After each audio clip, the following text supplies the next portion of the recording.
They're retreating into the shells at the moment, which will not be good for the game. Danny Kerr, little break there. Luke Charteris makes another important tackle. Nick Easter drives on. Ryan Jones tackles him.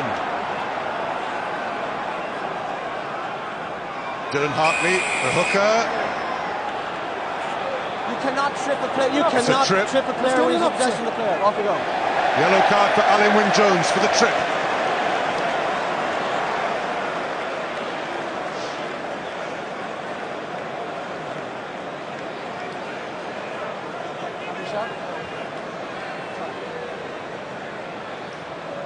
Well, that's just half-witted, isn't it? Well spotted, Alan Rowland.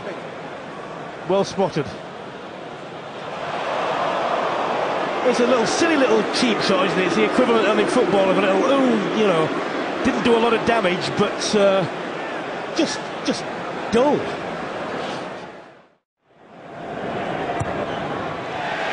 England take the lead just before half-time. The feet turn into inches, but England still can't get over the Olympic until now. And I think it's the captain, I think it's Steve Borthwick. Johnny Wilkinson, simple conversion. Danny Kerr, Kerr for the line, and England strike again while Wales are down to 14. It's a very costly sin bin for Wales. Facing a very difficult task to come back from this now.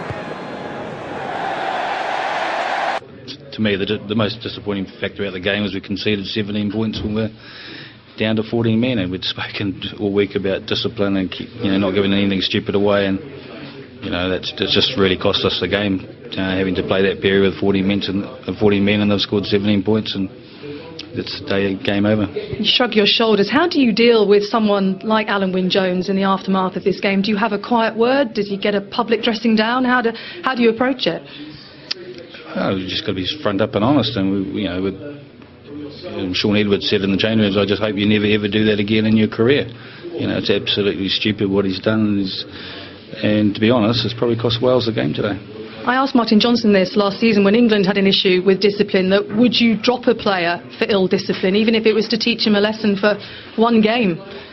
Absolutely, it's huge, isn't it? If a player, if that costs a game, or a player, it's massive, isn't it? You make a decision like that, and obviously it's something we need to look at for next week. And you need 15 players on the field. Particularly, it's an issue that we highlighted during the week about making sure that we don't give anything soft away. Trust your defensive, trust the system, trust your teammates.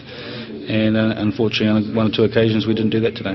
You say we shouldn't point a finger, but your coach did. Warren Gatland said Alan Wynne-Jones lost the game for Wales. Do you as players share that view? No, personally, I know what it's like to make mistakes and everything, so I wouldn't point it solely at Alan Wynne. Obviously, it didn't help matters. We were under cosh a little bit for that time, and unfortunately, 17 points were scored at that time.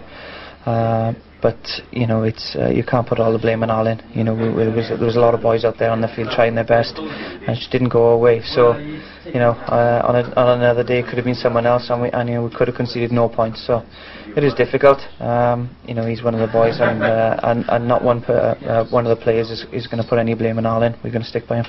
Are you aggrieved in any way, therefore, that the coach did criticise him so publicly after the game? No, it's very difficult after the game, and everyone's obviously very disappointed with what happened. Of course, the fact that Alan Wynne got sent off didn't help matters. But like I say, as a player, and a player that's going to play with Alan for a long time, hopefully, I'm not going to put too much blame on him. He knows, and he's more disappointed than anyone with what happened on the field. And I hope it's going to make him bounce back a little bit stronger. If I know Alan Wynne, it will. And hopefully, that not too much speculation is going to affect him, and he can play on the weekend and have a great game. Do you expect him to be in the team for Scotland? Well, consistently he's been one of the best players in Wales for a long time. No, but from a discipline point of view?